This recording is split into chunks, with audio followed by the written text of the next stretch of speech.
আসসালামু আলাইকুম। আমরা এখন মালয়েশিয়াতে আছি। মালয়েশিয়া একটা প্রবাসী একটা বেড একটা বাসায় আছি যে প্রবাসীরা এখানে ঘুমায়। কত কষ্ট করে প্রবাসীরা ঘুমায় এখানে মানে কল্পনা করতে পারবেন না যে আমরা দেশেতে অনেকটা আরামে আছি। আমরা বুঝি না প্রবাসীর জীবন কত কষ্ট। সো এইজন্য একটা ভিডিও করলাম, দেখাইলাম প্রবাসীরা কীভাবে থাকে।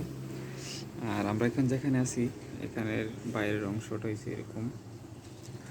এখানে গল্ফ খেলে, গল্ফ মাঠ, গল্ফ মাঠ, ভালো পরিবেশ, সুন্দর। বড় লোকেরা, এই দেশের বড় লোক তারা এখানে বল খেলে, গল্ফ খেলে।